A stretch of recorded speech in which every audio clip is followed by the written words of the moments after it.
All right. So now let's get into the hot button topic of the day. Colin Kaepernick. All right, but before we start, Okay. All right.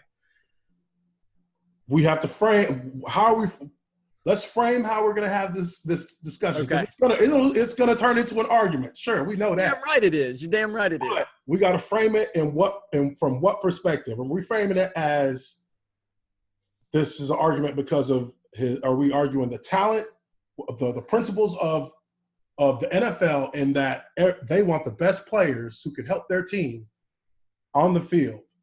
Or are we phrasing it as, are we looking at this from an all-encompassing aspect of both the football and business side and the political and social side? Because, I mean, I can see where everything does interlace in a way. Yeah, I think it all interlaces. I mean, I told you, I was a Colin Kaepernick fan when he was a starting quarterback in San Francisco. I liked – I want to say it was against Dallas. I'm not sure. He was running.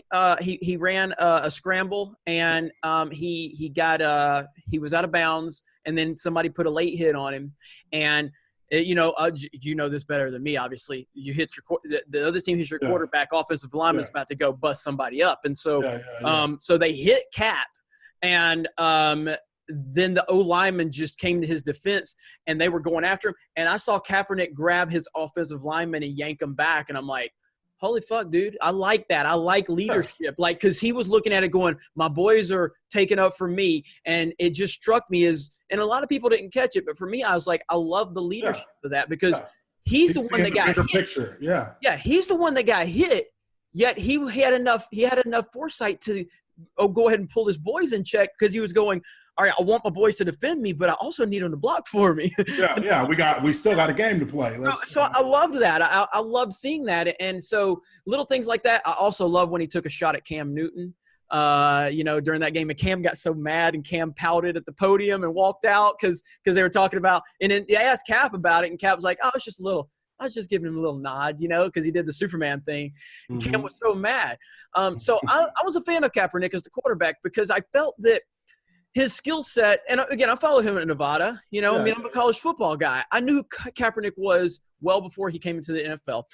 So when he came in and he took over in San Francisco under Jim Harbaugh, I was like, this has a feeling that this could be something special with Harbaugh and Kaepernick, and the fact that Kaepernick is a ridiculous athlete. Like, he's a ridiculous athlete. That game against Green Bay where he threw for like 300 and rushed for 200 or whatever it was. I remember Ron Jaworski was like, oh, he's going to be the greatest quarterback of all time. I was like, all right, slow down, Jaws. Holy shit. It was a crazy – I mean, it was a iconic game for him. Absolutely. Sure. Absolutely. So I wanted to go ahead and preface that to say, like, I've followed Kaepernick. I'm familiar with Kaepernick. I know his skill set. I know his talent.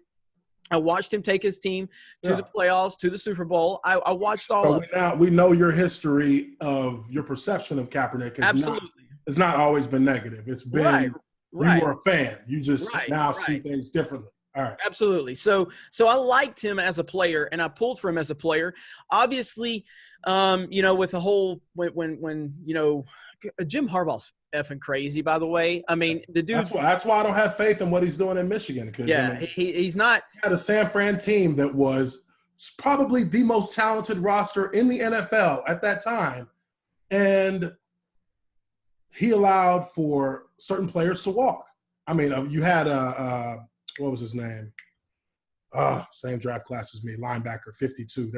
He was like San Fran's Ray Lewis. Oh, I know exactly who you're talking about, because he was a beast. I can't think of his name right now, but he was a beast. I can't think of his name. Nailed it with the San Fran's Ray Lewis, but I know who you're talking about. But yeah, I mean, he did. He had a great team there, had great structure, but Harbaugh just – it always seems to go off the rails with Harbaugh. He's got great talent. He's a great energizer. When he first comes into a team, he knows how to energize people. And but anyway, so once he left, Kaepernick started regressing, and that's normal. That's first of all, it's normal for any quarterback who's in a system. You have a very, very prominent coach who's got a very loud personality and a good grip on the structure of his team and the personality of his team. Once that team leaves, who took over? Was it Chip Kelly? That's the crazy thing. We don't even know, because they haven't been successful since. I think it was Chip Kelly. Chip Kelly Wasn't he in Philadelphia first? Let's see.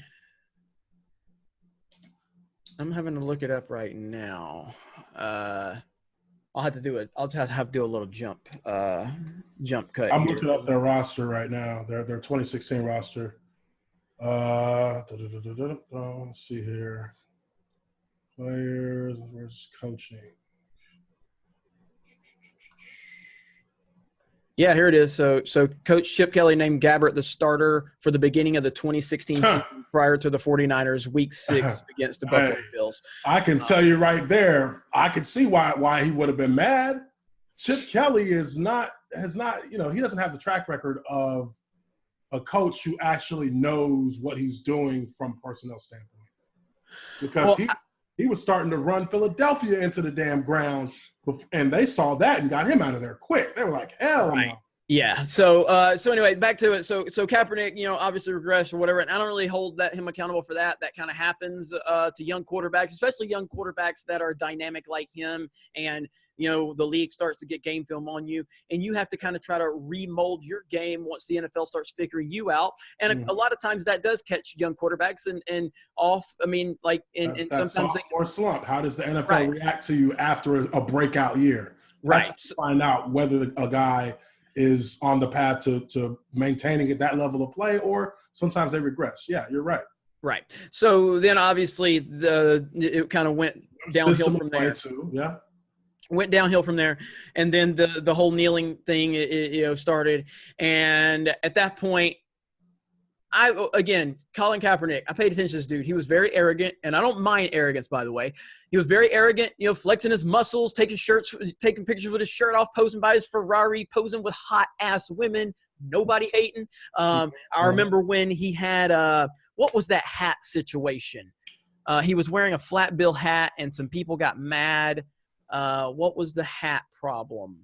There was something to do with a flat bill hat. That I think he wore a Miami Dolphins hat, but he was he was wearing a different team's hat. Right, and he was the 49ers quarterback at the time. This is before all the kneeling controversy, and he kind of took like a sarcastic, picture with the hat, like y'all are mad about this, and I'm like, that's okay, that's Cap, I don't have a problem with that. But once this whole thing started, I was just like, this feels like an opportunistic situation where you lost your job, you lost your identity, you lost your coach, and it feels to me like you are now pandering to something else because you see an opportunity. That's how I saw it. And then it just spiraled out of control from there. Now we're at the point where there's a big debate among you, myself, and a lot of other people as to, does Kaepernick deserve to be in the league?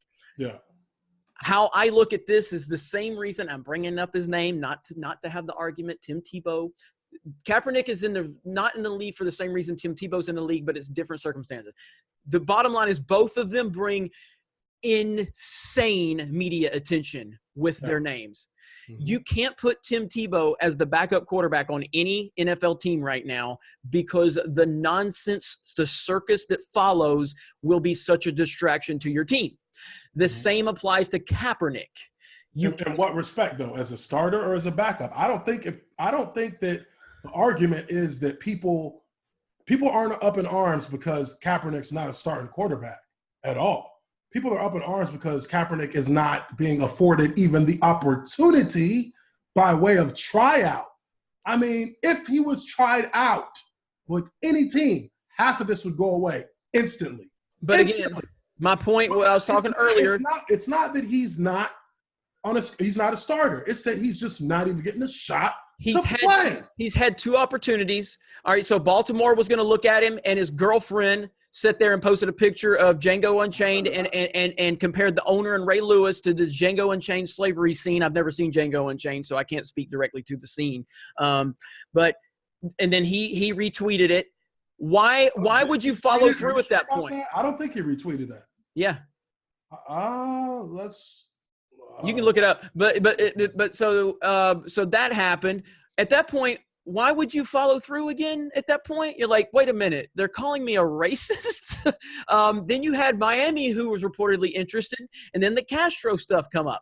You can't wear a Castro shirt and expect to be hired, especially in Miami of all places. Why? Because that you asked for divisive stuff that he's done. Wearing a Fidel Castro shirt in Miami is about as divisive as you can possibly get. If you are standing people in Miami, there are people in Miami who I'm sure have worn Castro shirts. That's fine, but they're not getting hired to be the face of a franchise. It wasn't Castro. It was Shea Rivera. That's who it was. What are you talking about? Wasn't it Shea Rivera? No, he wore a Castro shirt. Hold on. Let me to a press conference. He had a Malcolm X hat on and he had a Castro shirt on.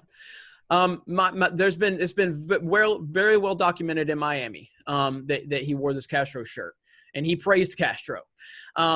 You can't be the face of the franchise in Miami if you're wearing a Castro shirt and if you're praising Castro. You can't do it.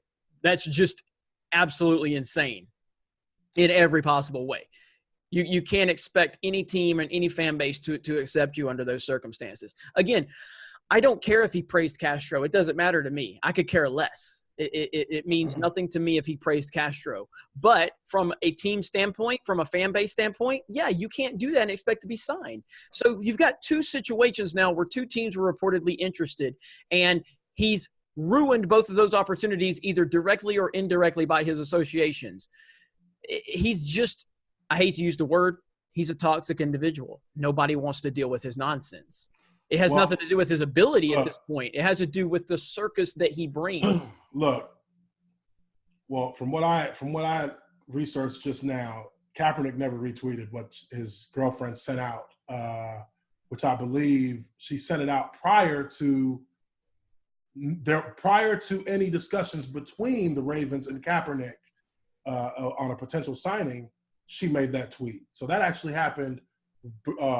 Before, right? Before that whole situation, before there was a situation for Kaepernick to get signed.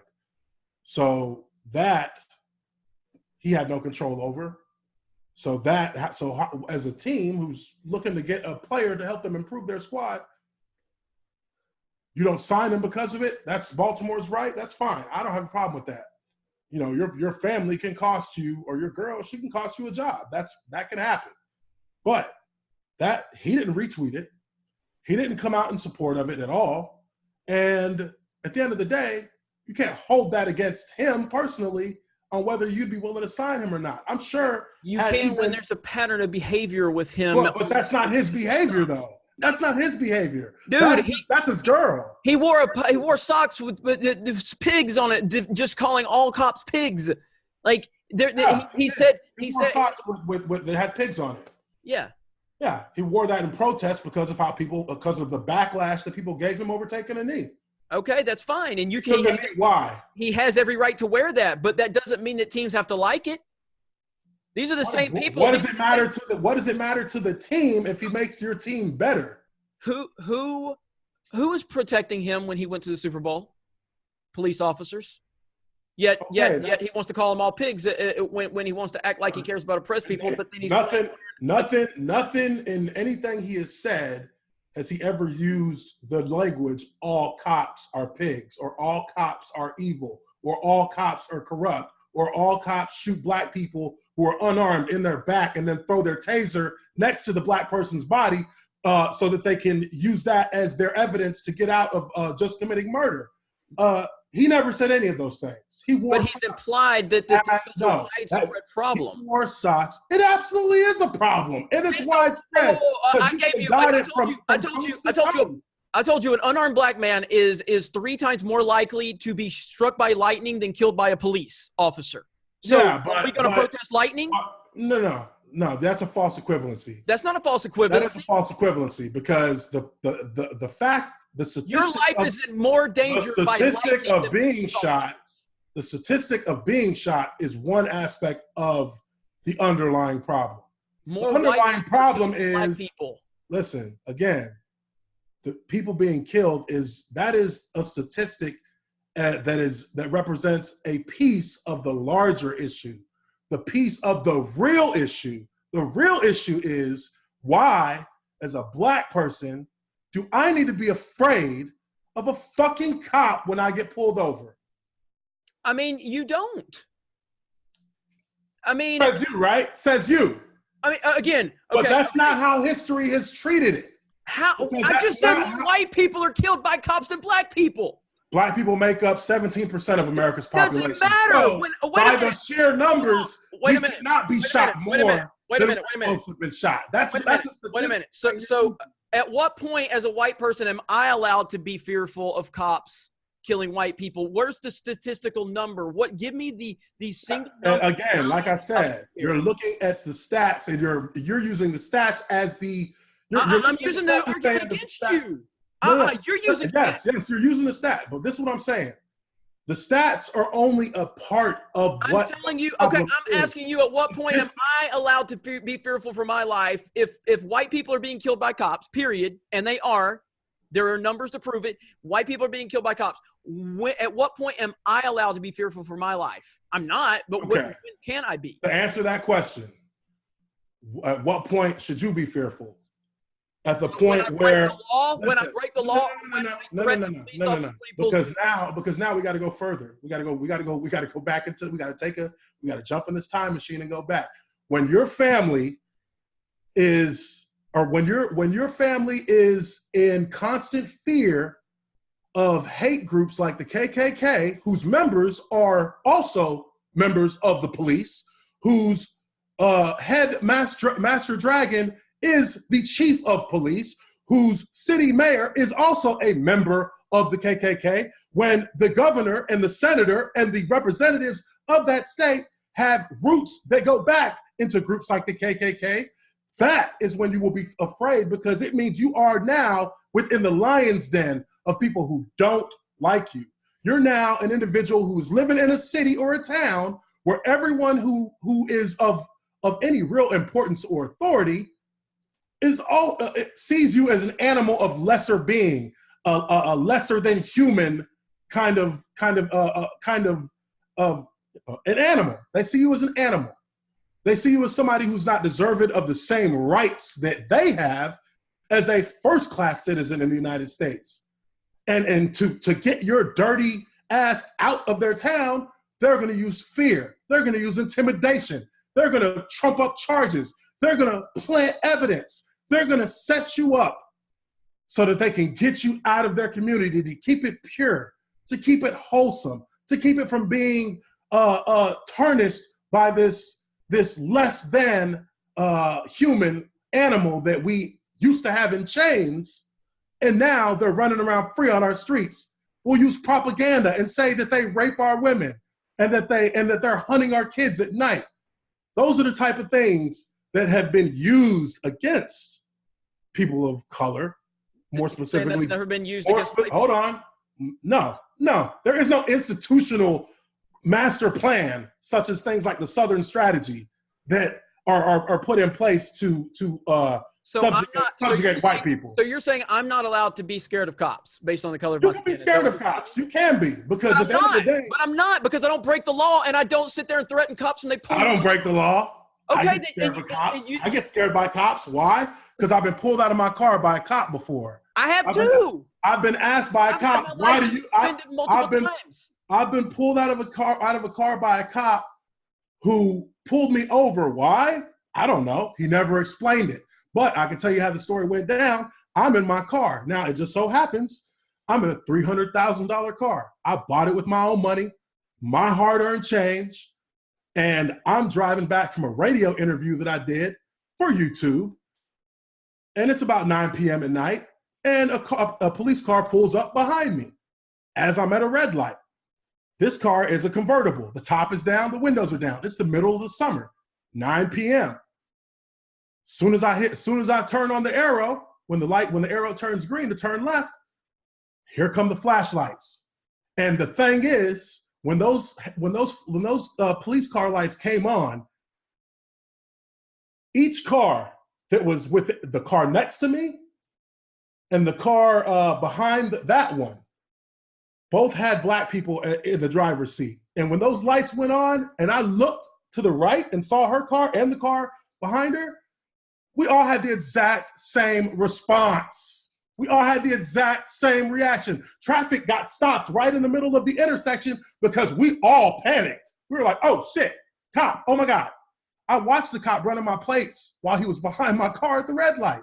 So he pulls me over and I'm pulled over right down the street from an establishment I own, literally within 500 feet of my club.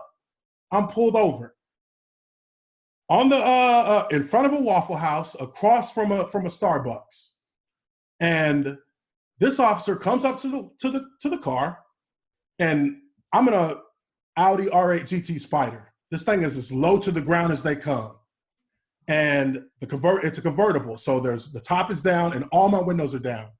This police officer walks up to my car and says, "Hey, let me get you to roll your window up a little bit." I said, "Hey, officer, what's the problem? Why am I being pulled over?" Basically, is what I was asking him. He said, "Roll up your window a little bit for me." I said, "Wait, but why am I pulled over?" He said, "Roll your window up for me," and looked at me like, "Motherfucker, do what the fuck I tell you." I said, "Okay." I rolled my window up halfway. No, roll it up a little bit more.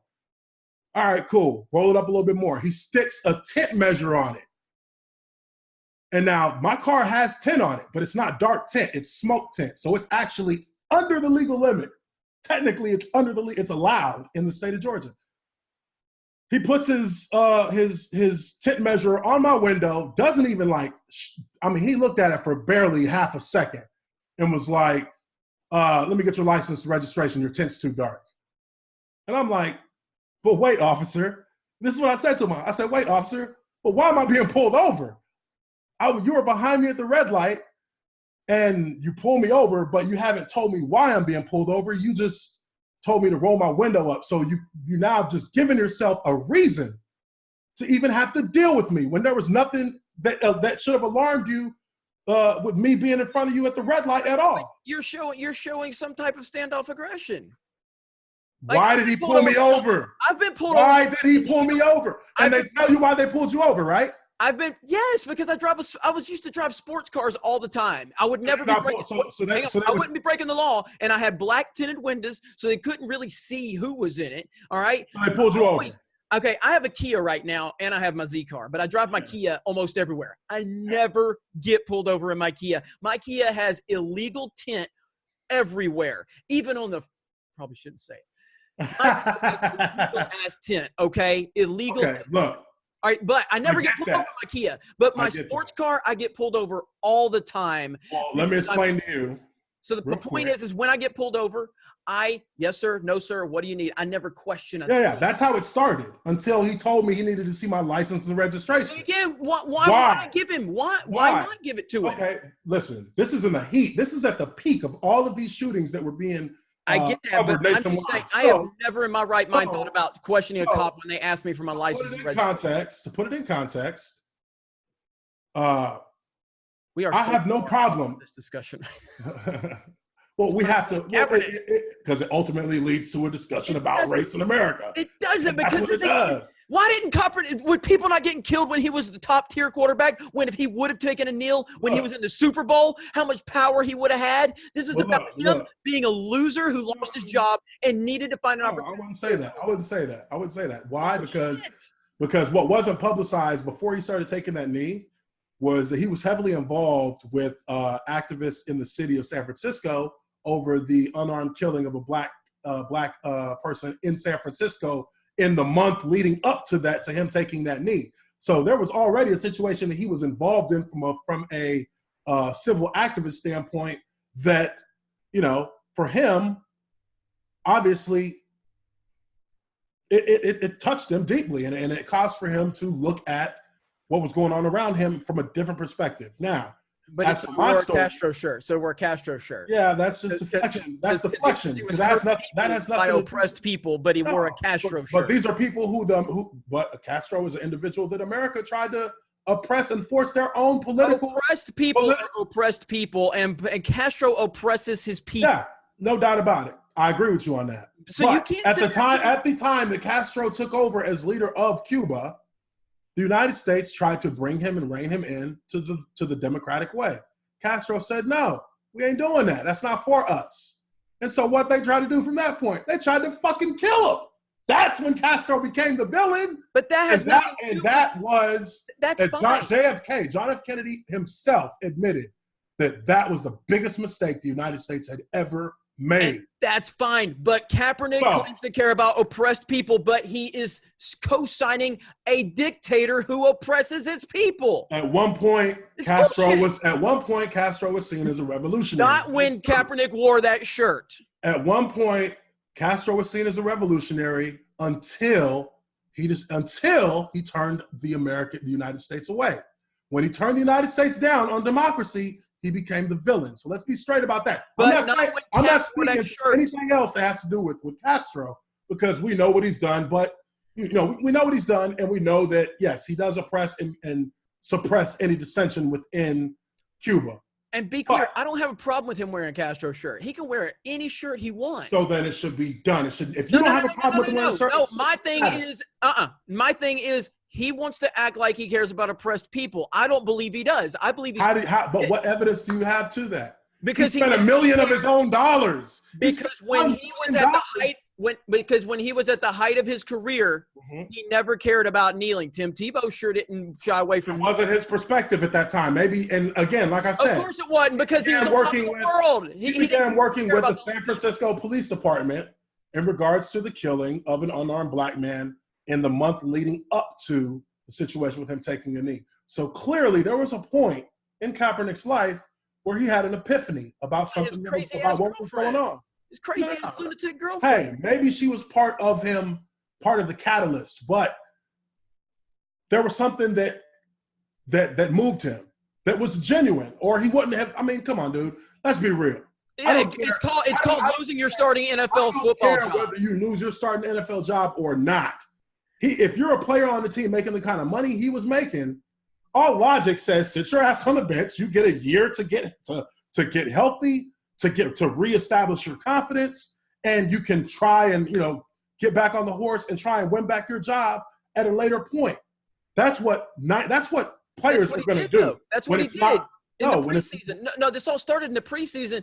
Yes. It was clear he wasn't going to get that starting job back. Once he didn't get the starting job as a quarterback who's making people. It's bullshit. As a quarterback who's making 10 plus, 15 plus million for that season, there's nothing from an athlete standpoint that would lead you to believe that now risk this money you're supposed to make this year by taking a stand against something you don't really truly believe in. Again, you don't wear a Castro shirt if you're for oppressed people. That is the kind of gamble that a fool takes, and he's not a fool. We know that he has put his own money up to prove that this is not some bullshit he's on. He spent his entire salary. $1 million. That's what it was. $1 million. He gave $1 million in charitable groups, and he filled up an entire plane with Turkish Airlines full of relief supplies for I believe it was Darfur or one of the. I mean, I know about that story.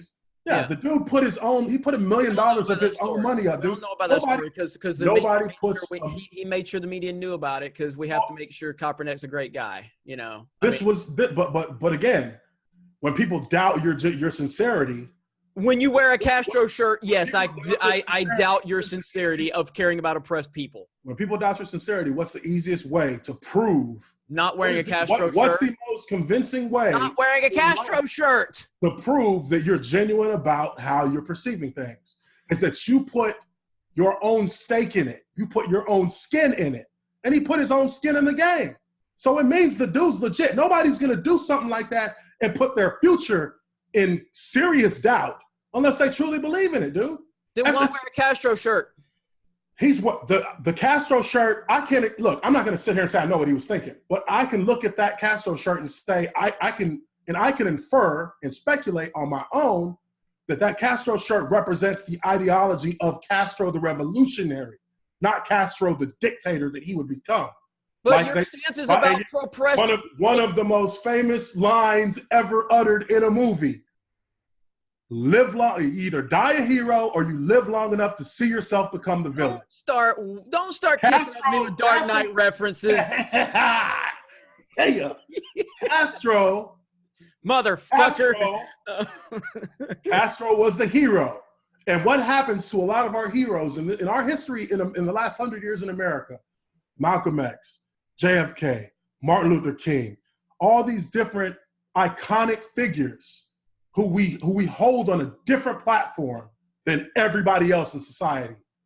One thing they had in common is that they died the hero. They died the hero. We don't know that they would have still been that hero had they not died.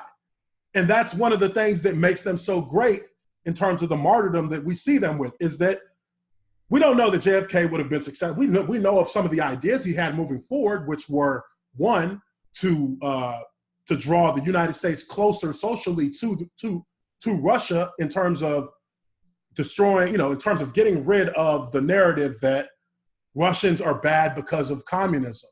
That was one of his, in one of his last speeches, that was something that he really harped on, was that he wanted the society of America, he wanted America as a society to get out of that mindset that Russia, that they're evil just because. These are people who want the same things in life as we do, to live peacefully, to live and be prosperous, and to see the world around them grow better. Their perspective on getting there was different, but it doesn't make them evil. Now, he's dead before he ever was able to get into putting in motion anything like that. Abraham Lincoln, one of the first things that it said that he was looking to do as soon as the Civil War ended was to assimilate the slaves who are 300-400 years behind, assimilate the slaves to American culture, provide them with full voting rights, provide them with full education, provide them with first-class citizenship status, give them the tools so that they can move on an equal plane as all other Americans who have been living with the benefits of being American citizens for the however many hundred years these people have been slaves. He was assassinated before he could put any of those things in motion. And then we get the Jim Crow laws because of that. Because now that leader is no longer in a position to help those in need. So yes, the shirt was Castro, and most people will associate Castro as a dictator. But the ideology of that shirt is based in the revolutionary that he was at the beginning. Okay, but you're talking about how he would be an idiot to if he would have put this money up without somebody who is not genuine will not put their own skin. You also had to be an idiot to stand up for oppressed people and then wear a Castro shirt. You have to be a complete idiot to not understand how bad and how hypocritical that looks. You have to be a complete idiot to do that. There are people in Cuba who still support Castro, the family. Bro, in Miami, a team that he wanted to be signed by, or a team that was under consideration. Miami had a good goddamn quarterback since Dan Marino. It ain't like they've had, they've been getting blessed. So that's an opportunity for you, and your stupid ass is going to wear a Castro shirt, and then you're going to complain because people aren't signing you. Okay, so when did he wear the Castro shirt? Oh God, I don't know. Was it while he was under consideration to play for Miami? Colin, I believe it was after all of this started. It was after all of the. But who's gonna hold that against him though, dude? That's where I'm like, okay, he wore a Kaepernick shirt. All right, so here, this is the Miami Herald. I'm looking it up now. And look, I'm not saying that it was a smart thing necessarily to wear a Castro shirt. If you know that the Miami Dolphins are looking at you, it damn sure ain't a smart thing. Just because of the optics of it. Yeah, you would have to explain that you're wearing this based on an ideology of the revolutionary, not what Castro has become as a leader of the country. Well, and that is not something people are going to want to hear. So this article in Miami Herald was on November 25th of 2016, and it said, San Francisco 49ers quarterback Colin Kaepernick addresses his recent comments made to reporters regarding Fidel Castro and other topics. Okay, so that's regarding the topic, but when did he? This was 2016. Hang on, that's just him. The Castro T-shirt in Miami. This is November 27, 2016. It's the same. This is exactly it. Okay, so yeah. Wearing a Malcolm X shirt as well. So what? He's got a Malcolm X shirt on in the picture I'm looking at right here. Okay, well, he had to show. by your logic, let me say that by your logic. This ain't my logic. This is Kaepernick's logic, not mine. No. What I'm saying is, by your logic, if we're going to hold it against him that he wore a Fidel Castro shirt, well, Malcolm X was a Muslim. So are we going to hold that against him? Again, as a Muslim? This isn't my logic. This is his logic. All right. Okay, he's the one he's playing the offended card. He's playing the social justice warrior. So whenever that happens, I play by the social justice warrior logic. I don't think he's playing the victim side. Oh, he absolutely is. He sued the goddamn NFL, and now he wants a job. Because they blacklisted him. They cost him money. A Castro shirt. And he called all police officers pigs. He didn't say all police officers were pigs. The owner of the Ravens a racist.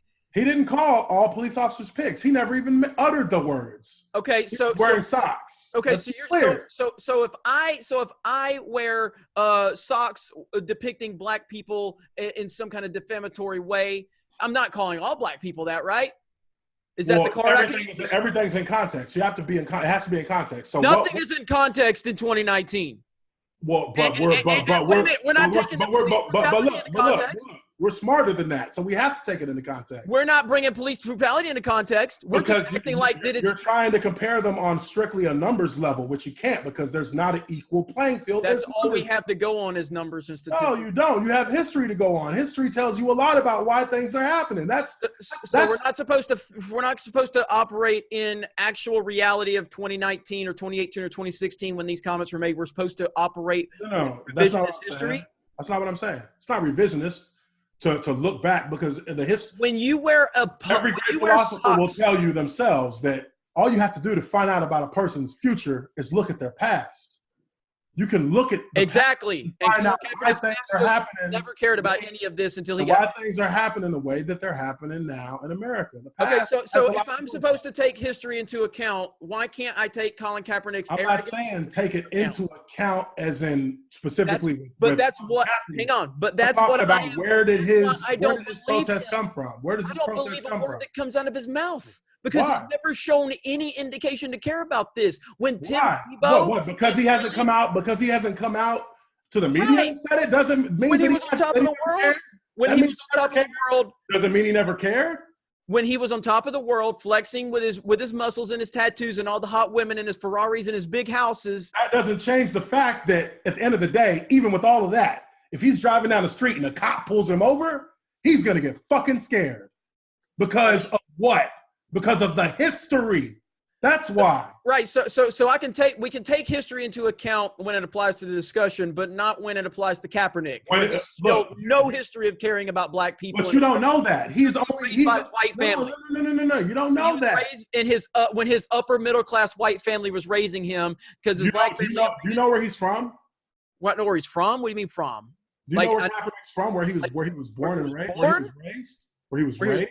I have no idea where he was born. Milwaukee. Okay. Milwaukee. Do some research on Milwaukee and poverty. What does that have to do with the fact that he was raised by a white family? Milwaukee has one of the highest poverty and illiteracy rates in the country. Milwaukee, where he was raised. What does that have to do with the fact that he was raised by a white family? It means that he has had the opportunity, regardless of who raised him, to come into contact with people who he likely related to heavily as if you are brown in any way, mixed or not, you're black. That's how most people see it. So he's had that opportunity as a youth to see and understand and maybe even live in part of that history of blacks fearing. So what about all the black people? What about all the black people like Officer Brandon Tatum or the Hodge twins or Candace Owens who say all this nonsense about police brutality and black people is just a built-up media narrative? Do they not have credibility when they say that? They grow up black. Let me tell you something. Whatever experiences they have in their life, if they're speaking that as and truthfully and saying this is how my life was, unfortunately, I didn't come into any kind of contacts with police like that, then that's on them and that's fine. They were lucky enough to not have to deal with those situations in their lifetime. But I can tell you right here, right now, the shit is real because I've experienced it. And I know it's real. Well, and it's real that white people get killed by cops too. But it's real that white people get killed by cops. I'm not saying that they don't.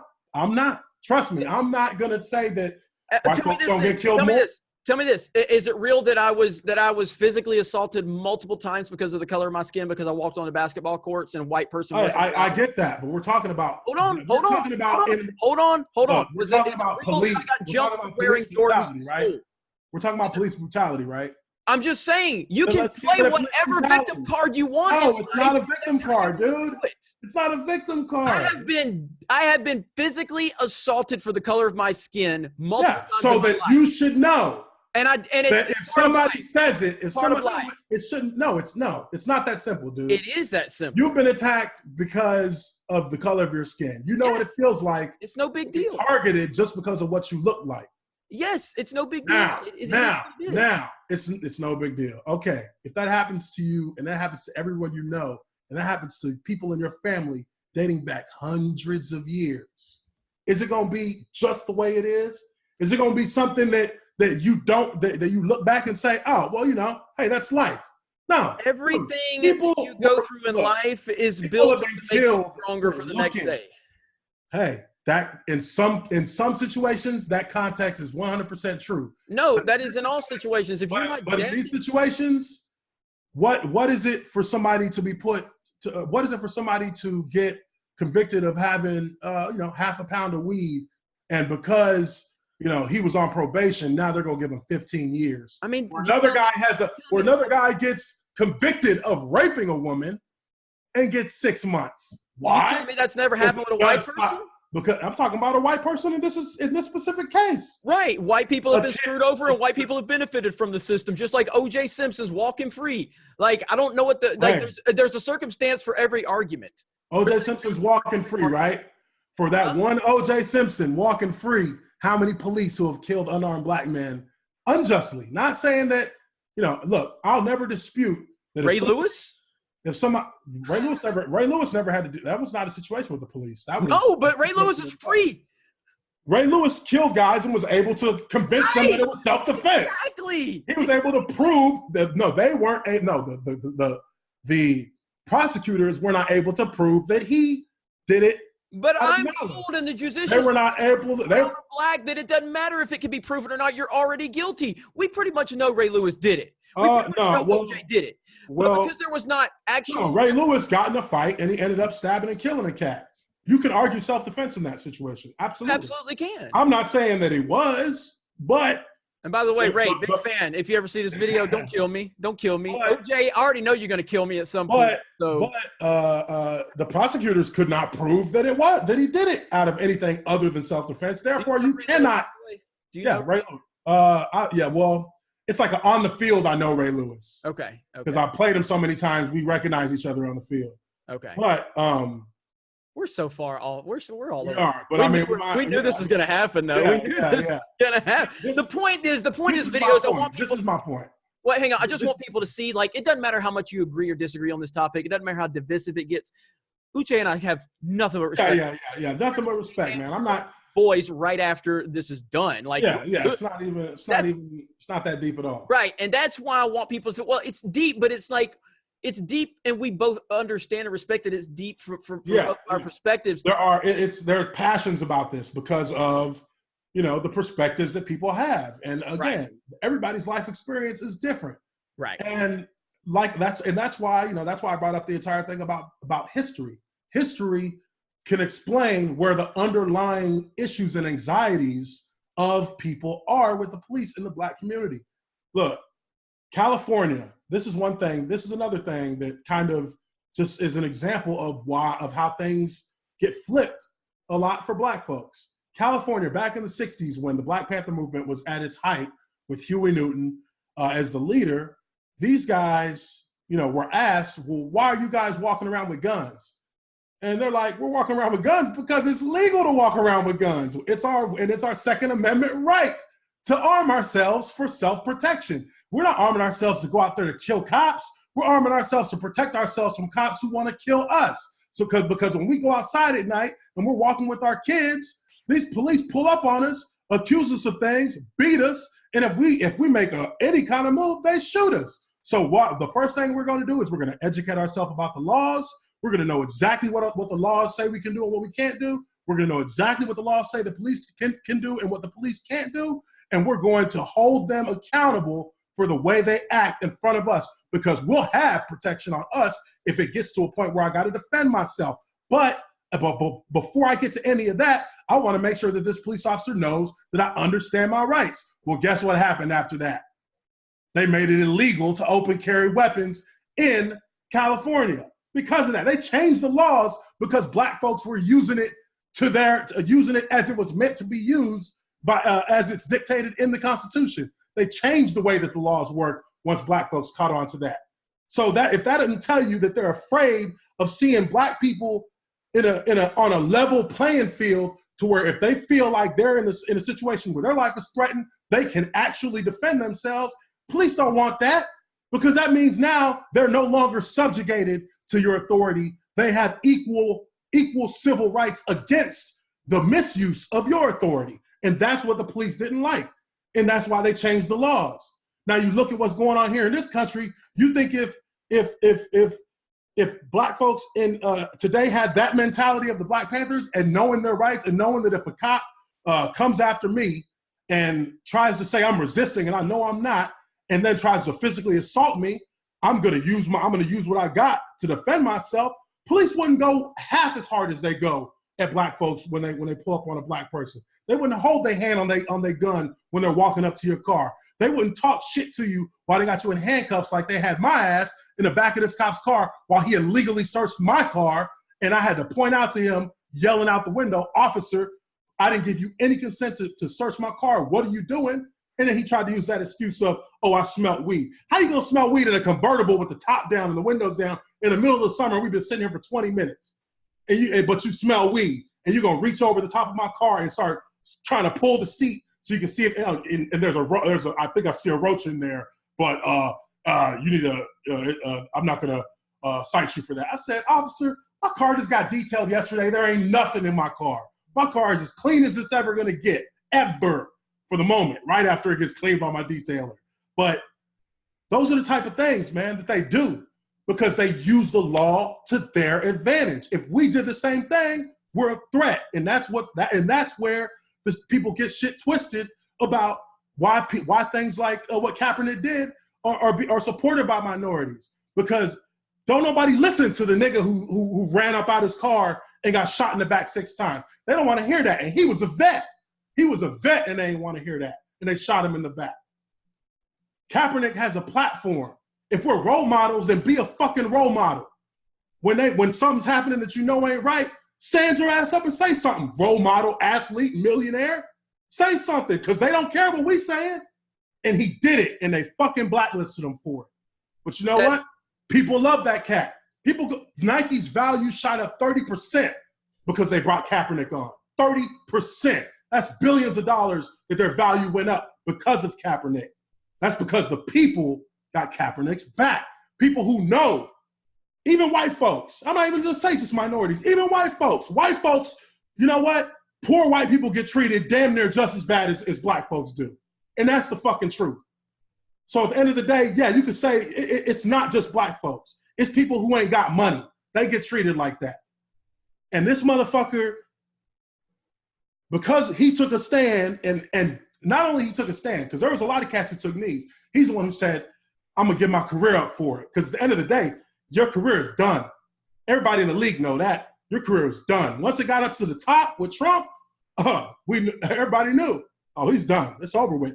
Even if we don't even care that Trump's gonna say what he say. But the simple fact that now you got the president of the United States talking about the NFL in a negative light, your career is over. You ain't never coming back in this league. He gave that up and he accepted it. He may still want to play ball, sure. He may want to get signed by a team, but the reality is, ain't nobody gonna sign you. Nobody's gonna sign you, period. Because you're not gonna be quiet. And that's what, in a way, that's part of why people rally behind Kaepernick the way they do. Because nobody is gonna pay attention unless somebody who means something pays attention. And they tell us to be role models. We go to these hospitals and we kiss these kids on the forehead and buy people, buy all these fans, or we buy people who are dealing with poverty themselves. We take them out on Christmas shopping, Thanksgiving shopping. birthday shopping, all this stuff. We do all that because we want to show that we're role models, because the team says we need to be role models, because we need to be active in the community. But when we decide to stand up and be role models for real, we get fucking blacklisted.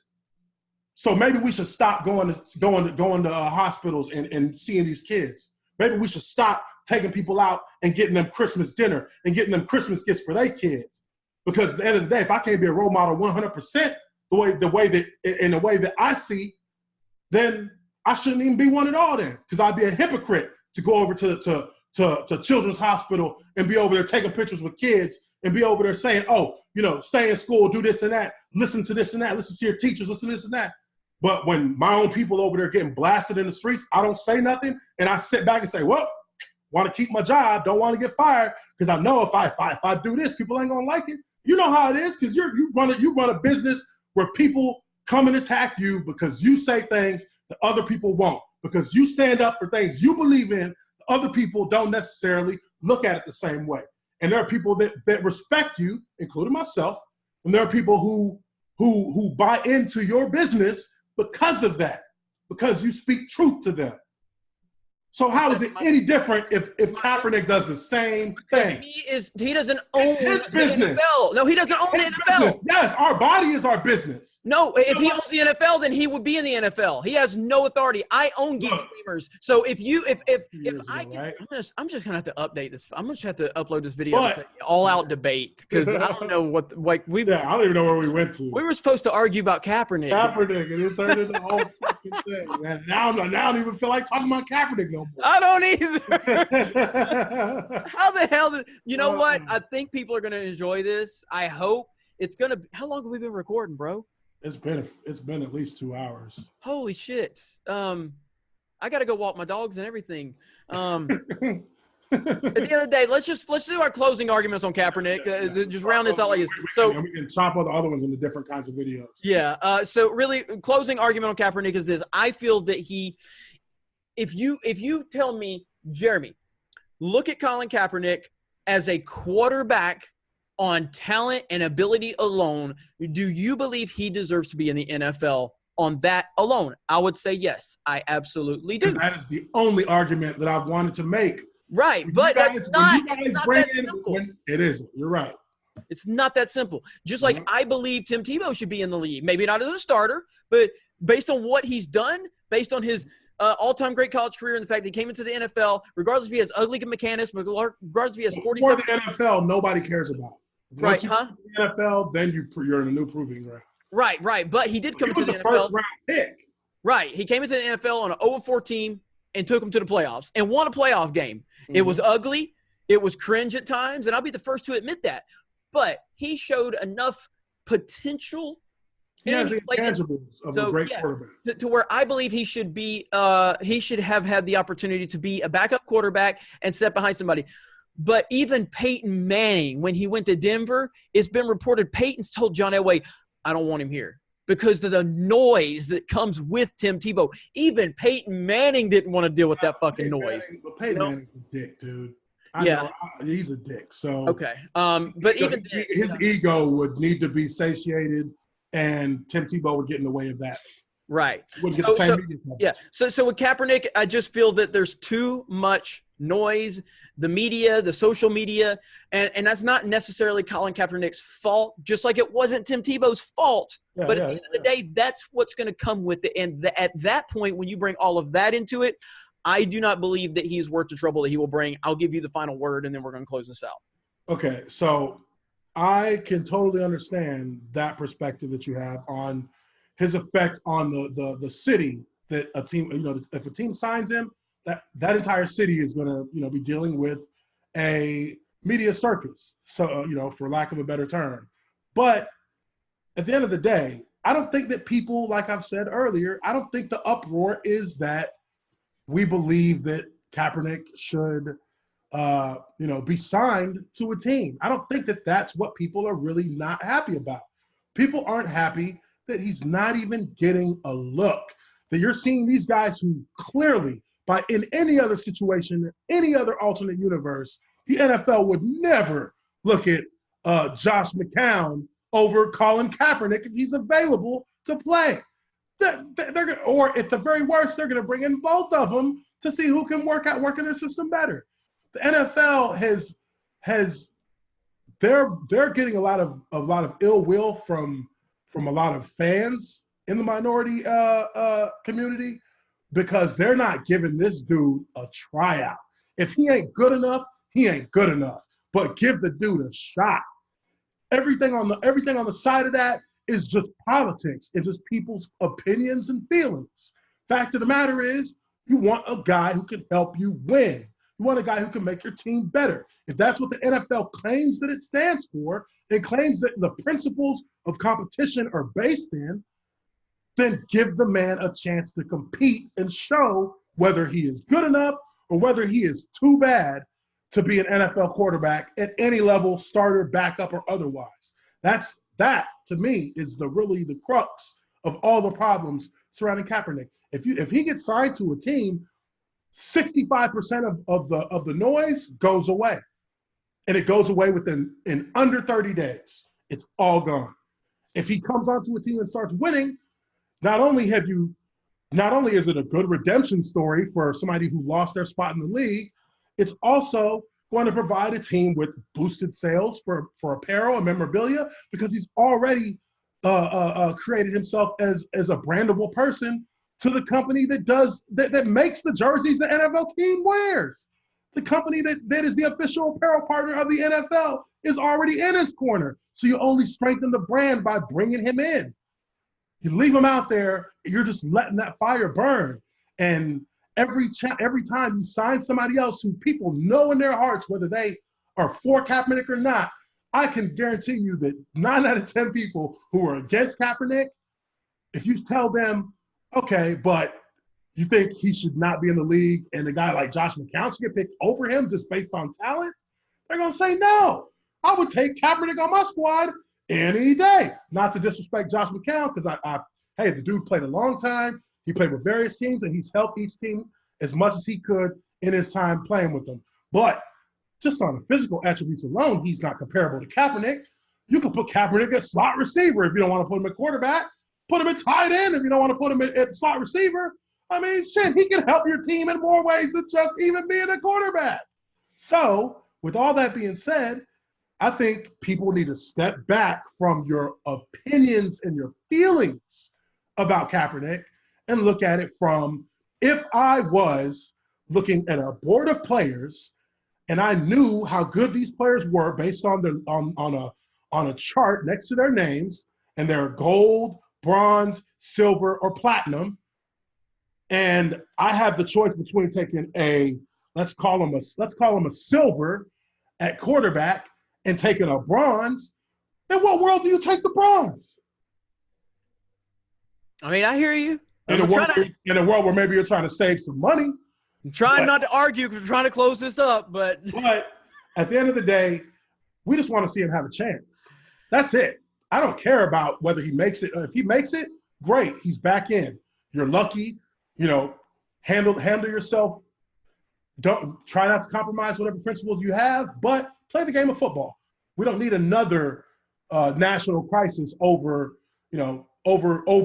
things that we can address with our label as role models. We could address those issues in other ways than just actively protesting. You set the wheel in motion with your first protest. Now you take a silent protest and you work behind the scenes to help people.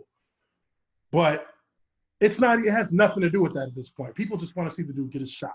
If he gets a shot, then I think even if he don't make it, people ain't gonna trip. They'll be like, okay, well, hey, so he don't got it. He don't got it like he had it then. So, the NFL, you can't hold them. You can't blame them for not signing him if they didn't think he was good enough. They ain't even looking. Well, to your point, and Tebow did get shots after, he got a shot in Philadelphia and in New England. And they even tried to get him at a different position. Yeah. So I will say, I think there's only one team in the NFL that can deal with Colin Kaepernick, and that's the New England Patriots because of Belichick. I think the Colts could deal with them for a couple of reasons. One, Indianapolis, they are in a desperate situation. You either tank the season, which you can't tank the season in the NFL. People don't like that. NFL don't like that. This ain't basketball. Nope. You either tank the season or you ride with the quarterback who is, young. I believe it's a young cat, right? Real young cat. Like this cat's not ready for the prime time right now. Or you look in the market and you go after the best viable product. There's one quarterback out there who even if he doesn't play great, he's going to give you a chance. Hey, I agree. Tebow's out there, baby. Tebow's out there. Tebow playing baseball, though. He's balling in baseball. But I remember when Tebow came into the preseason of New England, and a reporter tried to throw that bullshit at Belichick, and Belichick just completely shot him down. Belichick is immune to any media fucking false. He's like, because his face never changes. He just sits there like this. And I know sometimes I come off as I criticize Belichick, but I don't really criticize him. When I'm defending Brady or whatever, Belichick's a fucking Jedi master. All right, especially when it comes to the media. Belichick is master. He's Darth Sidious. Yeah, he's that cat. No, he's running a plot line in the background you don't even know about yet, but you're gonna find out right before it happens. Oh man! All right, order 66. All right, we got to wrap this shit up, man. This is. If I upload this whole video, thank you for staying the whole time. But I'm gonna probably upload this in a lot of different sections. Yeah, you got to. It's gonna take a while to edit. We've been here for a long fucking time, and we went from going 10 minutes on one topic, 20 minutes on another topic. Then we went across to I didn't even finish my cop story, but that was like boom over here, and then you got another. So you might want to save some of those for different episodes like next week. Hell yeah, man. We just need to, maybe once a week, me and you just need to turn the fucking camera on and talk, whether it's sports, whether it's geek culture. Yeah. We can just cut it up for like an hour and a half, and then you can just drop one as a separate episode on, completely different topic because we just keep jumping from different topic to different topic. So that's good though. Way to get a lot of videos. Debating is what I want to have more of at Geeks and Gamers, and having that aspect to show that it is. I mean, with you have you obviously have a very dominant and loud personality as myself, and we need more of that because obviously I do have a big personality, and I need people that can offset my personality with theirs. And not be afraid, not feel like like they're gonna make you not like them anymore. And that's what everybody's got to understand. No matter what we sitting here arguing about, I'm not going to be like, man, I'm erasing this motherfucker's number. No. Yeah, exactly. We'll talk later tonight. But you know what? The next time this shit comes up, we'll argue about it again. Goddamn right we will. We don't care. That's how we roll it, Geeks and Gamers. That's how we do it. Don't bring your fucking feelings in here. We're just having fun. We're here passionate. We're here to stand our ground and learn a little thing here and there. I'm sure he learned some stuff from my perspective. I learned some stuff from his perspective. I don't think we've changed each other's minds, but I think we both have a clear understanding of where each other's coming from. That is the key to discussions. So anyway, Ooch, it's been fun, man. I can't wait to do it again. So man, hell of a fucking time. Check out The Observant Lineman. Uche Waneri's new YouTube channel. I know you've gotten some nice sub bumps. Man, I've been getting some nice bumps. Geeks and Gamers, the videos we've done together have been huge and getting me, a little bit of an audience here, and they're great audience. I talk to them on my comment sections and most of my videos. Had a ball talking to guys about my reaction to the Mandalorian trailer. So I'm really appreciative of that. So Geeks and Gamers, I love you guys, and we'll keep it rolling. All right. Well, have a good day, everyone. Thank you for tuning in. Subscribe to Geeks and Gamers if you have not, and also the Sports Wars if you have not. And we will see you next time. Peace. Hey everyone, it's Jeremy from geeksandgamers.com, and if you're a fan of Geeks and Gamers, please go to our website, visit our merchandise store. We have t-shirts, hoodies, hats, beanies, tank tops, and in the very near future, we're going to have many more products for you to choose from. So thank you for the support. We appreciate it. You guys have a great day, and we will talk to you later.